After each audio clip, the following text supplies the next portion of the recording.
admitting diverting funds from the party which were used to buy items such as cars, motorhomes and luxury goods.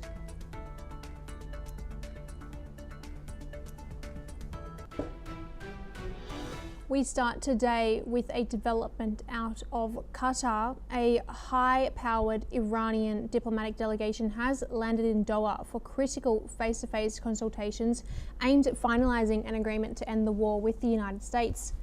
State media agency IRNA confirms the delegation is led by Iran's top negotiator and parliament speaker Mohammad Bakir Ghalibaf alongside Foreign Minister Abbas Araghchi. The emergency trip is a direct continuation of the intense diplomatic process mediated by Pakistan to wind down the conflict that erupted on February 28th. Sources close to the talks reveal that the Doha sessions will zero in on highly sensitive elements of the draft Memorandum of Understanding, specifically maritime logistics through the Strait of Hormuz and the future of Iran's highly enriched uranium stockpile. Crucially, Central Bank Governor Abdul Nasser Hamati is also on the ground in Qatar. His presence is tied to high-stakes Economic Commission talks demanding the immediate unfreezing of billions of dollars in blocked Iranian financial assets, a key financial component embedded within the ultimate peace deal framework. Now, joining us to discuss these developments, we have Ellie Richardson, our correspondent from NewsX World. She's joining us now from the newsroom. Ellie, what more do you have for us on these latest developments out of Doha?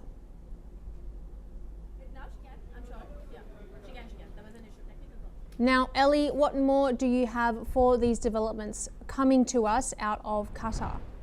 Yes, well, Ruby, senior Iranian officials are in Qatar for what Tehran is calling a new diplomatic process aimed at ending this months-long regional conflict that has destabilized the Middle East, disrupted global energy markets and pushed tensions between Iran and the United States to their highest levels in years.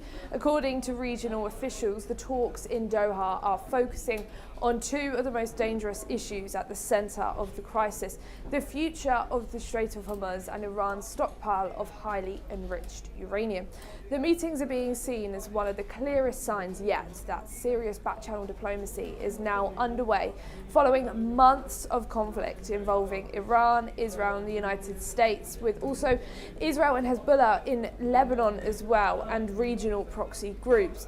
Iranian officials reportedly had arrived in Doha for discussions involving Qatari mediators and other international representatives as efforts intensify to preserve the fragile ceasefire that has held unevenly in recent weeks. The Strait of Hormuz remains central to all these negotiations. The strategic waterway through which roughly 1/5 of the world's oil normally passes has been heavily disrupted since fighting erupted earlier this year in late Feb. Shipping lanes have been mined, ports damaged and energy exports interrupted, sending oil prices soaring and fueling fears of a wider global economic crisis. Although some tankers have recently resumed cautiously moving through the strait, maritime traffic remains far below normal levels and insurers are still treating the area as an extremely high risk. Today, as talks are reportedly aimed in part at establishing security guarantees for shipping and preventing further attacks in the Gulf. But the second major issue may be even more sensitive. According to officials familiar with the negotiations, discussions are also focusing on Iran's stockpile of highly enriched uranium, a central concern for both Washington and Israel. The Trump administration has repeatedly insisted Iran must never obtain a nuclear weapon, while Tehran continues arguing its nuclear program is for peaceful purposes. However, international concern has grown sharply over the scale of Iran's enriched activities during the conflict, particularly after several nuclear facilities were damaged in the US-Israeli strikes earlier on in the year at the very start of the war. Sources say possible proposals under discussions include new international monitoring mechanisms, limits on uranium enrichment, and phase sanctions relief in exchange for broader de-escalation measures. But major obstacles remain. Iran is still demanding reparations for war damage, the lifting of sanctions and the release of frozen Iranian assets, and reductions in the US military presence across the region. Also, at the same time, Israel continues insisting Iran's missile and proxy capabilities must also be addressed in any long-term agreement. And despite the diplomacy, military tensions have not disappeared. US intelligence reports suggest Iran has continued rebuilding parts of its missile infrastructure during the ceasefire, while fighting involving Hezbollah and Israeli forces in Lebanon remains active. President Trump has also warned repeatedly that military action could resume within days if negotiations fail.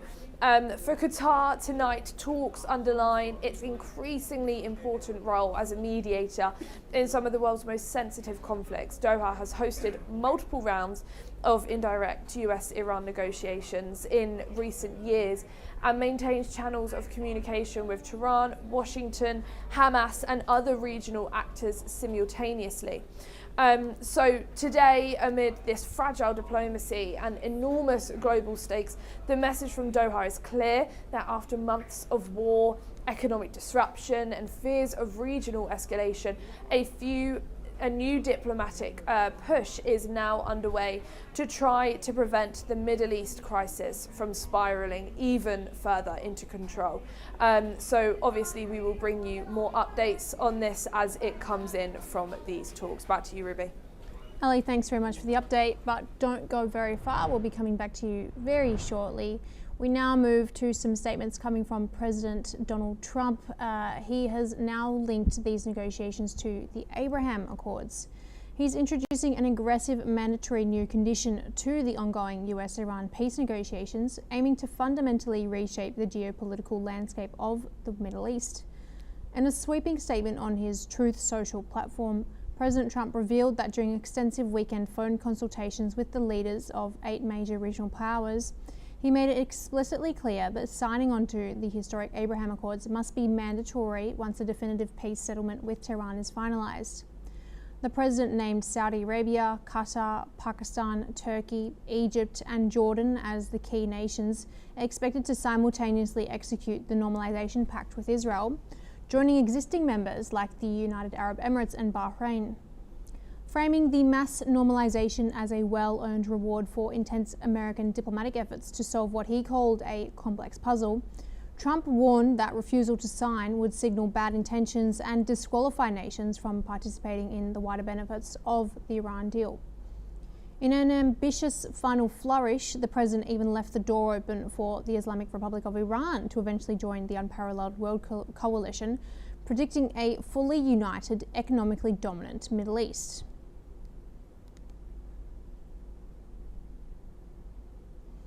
Now back to you, Ellie.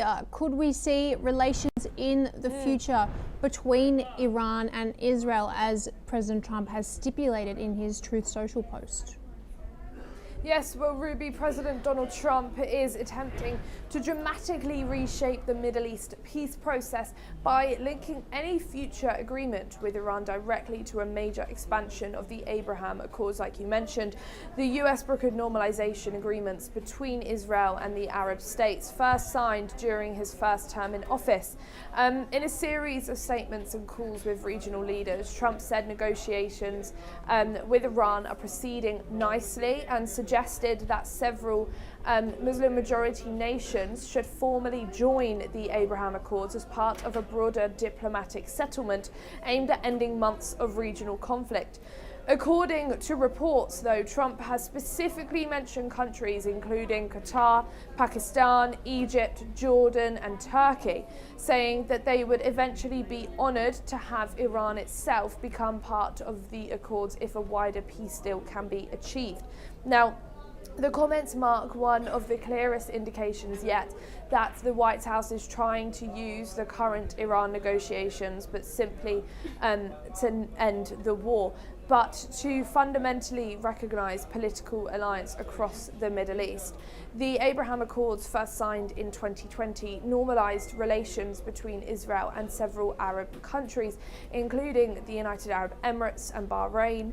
Trump has long viewed the agreements as one of the signature diplomatic achievements of his presidency. But bringing Iran, Israel's main regional adversary, into a broader framework tied to normalisation would represent a dramatic geopolitical shift. However, major obstacles remain, although Trump recently claimed a memorandum of understanding with Iran has been largely negotiated. Iranian officials insist no final agreements is close and say major differences remain unresolved. Current negotiations are reportedly focused on extending the ceasefire, reopening the Strait of Hormuz, restoring oil exports, and eventually launching separate talks over Iran's nuclear program. Iran is also demanding sanctions relief, reparations for war damage, and guarantees against future US or Israeli attacks. At the same time, Israel appears increasingly uneasy about the direction of diplomacy.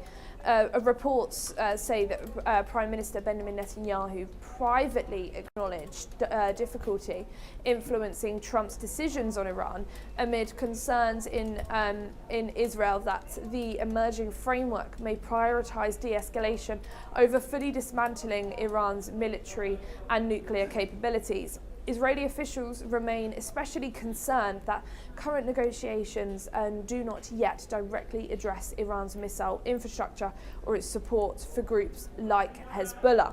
As we know, Israel and Hezbollah have been fighting in Lebanon. Meanwhile, regional politics make Trump's broader vision highly complicated.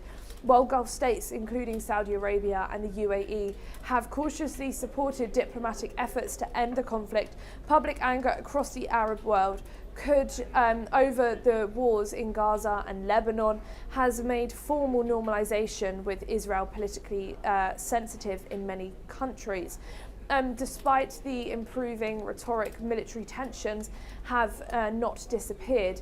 The ceasefire remains very fragile. Shipping through the Strait of Hormuz is only partially recovering, and intelligence reports suggest Iran has continued rebuilding parts of its missile infrastructure during the pause in fighting. Even Trump himself warned just today that if negotiations fail, conflict could return, quote unquote, bigger and stronger than ever before.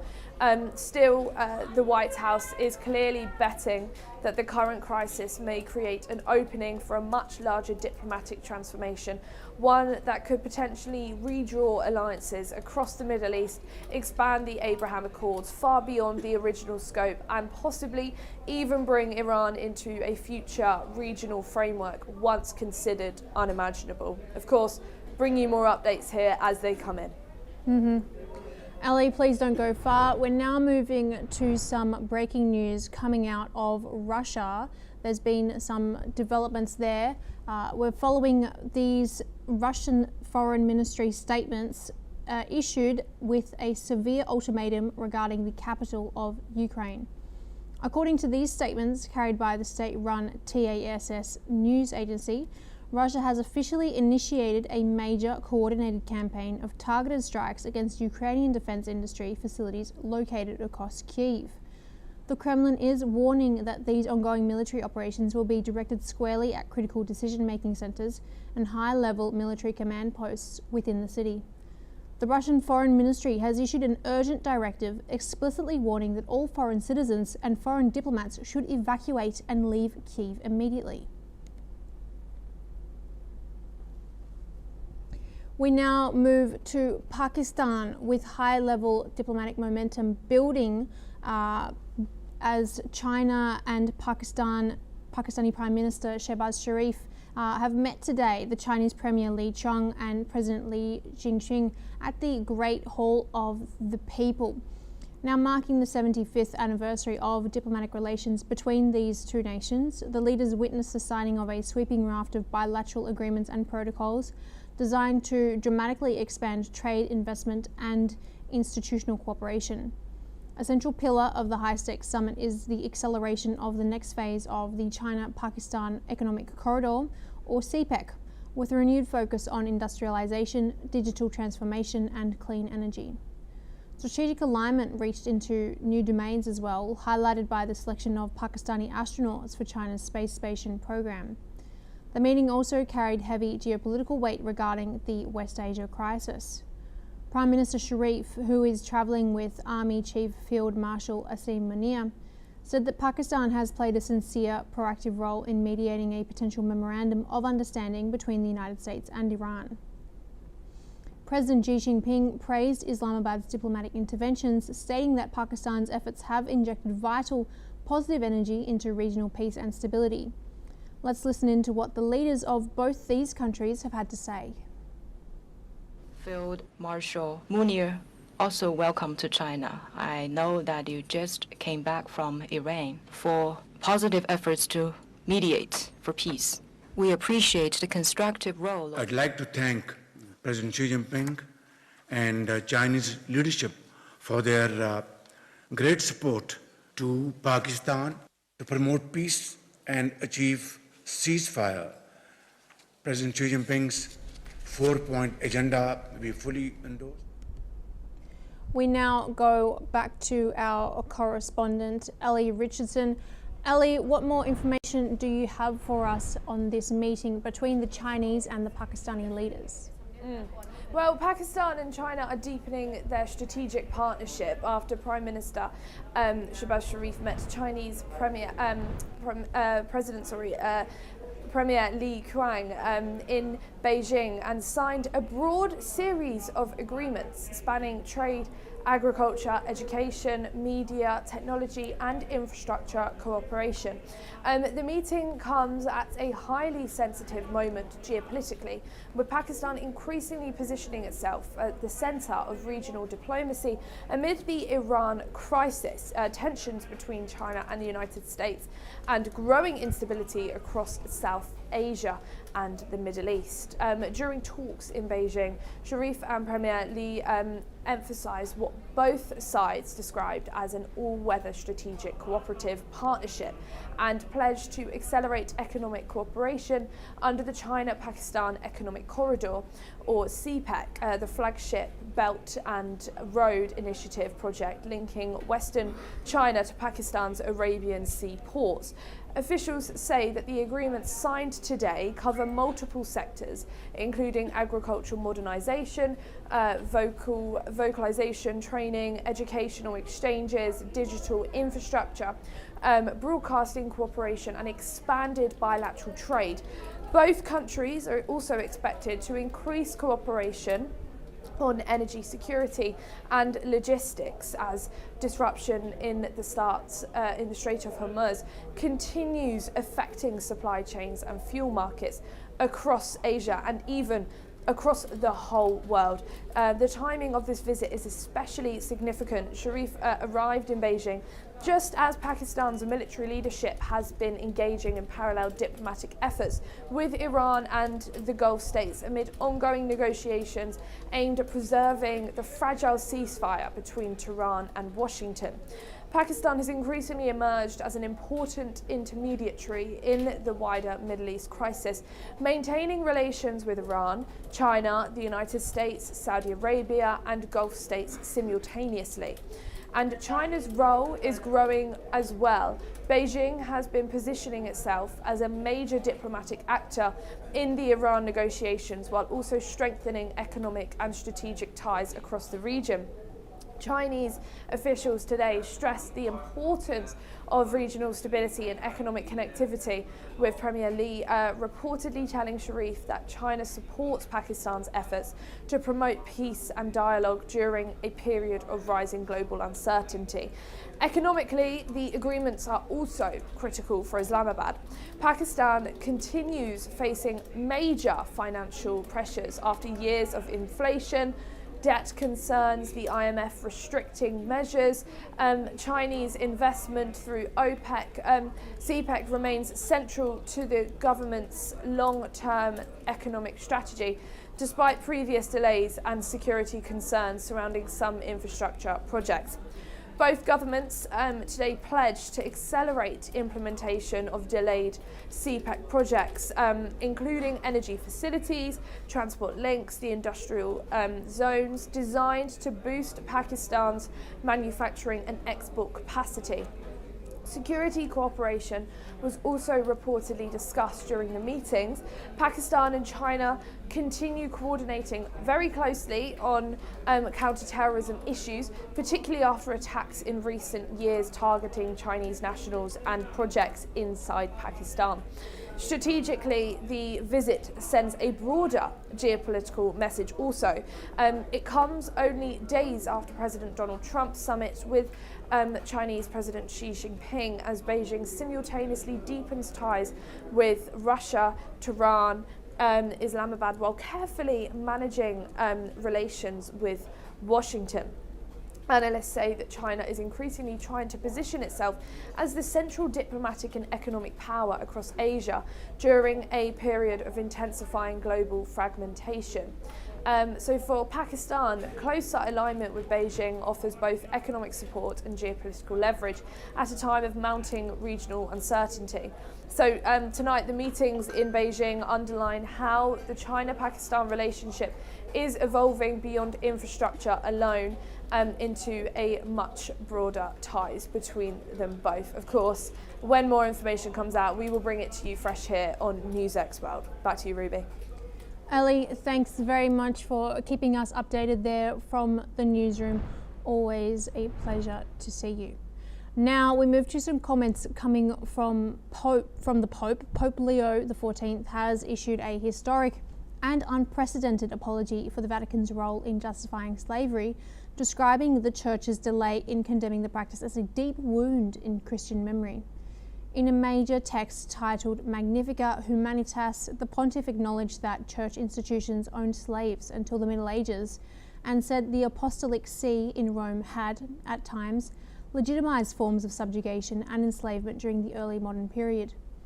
The Pope said a clear and universal condemnation of slavery only emerged in the 19th century, admitting that both society and the Church were slow to denounce the practice.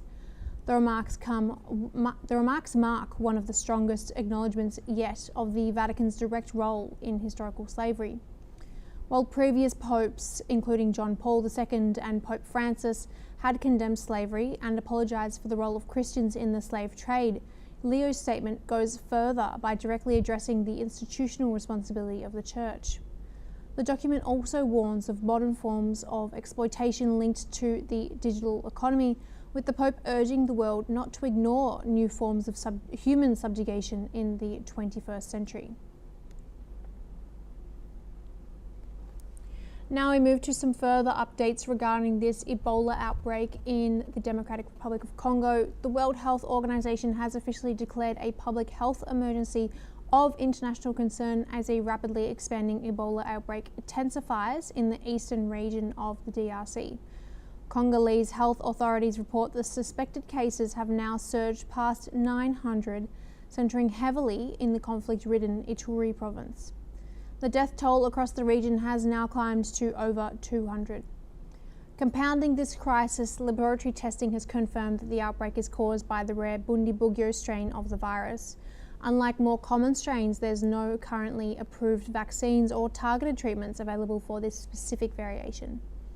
The virus has also officially crossed borders, with neighbouring Uganda now reporting multiple confirmed cases.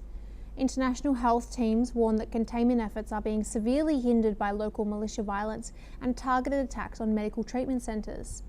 While the global risk remains low, the WHO has raised the national risk level to very high, and 10 neighbouring African nations have been placed on high alert due to heavy cross-border mobility. And that's all we have time for. Please keep watching NewsX World for more news updates as they come to you from around the world.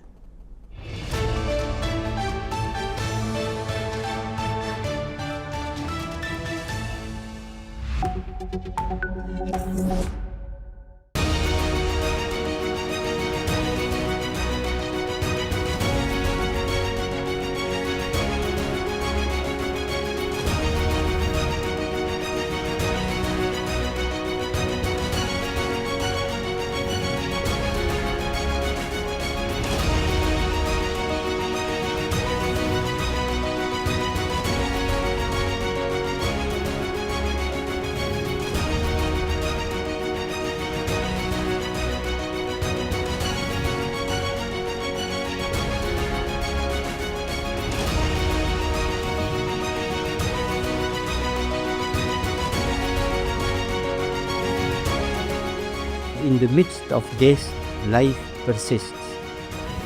In the midst of untruth, truth persists.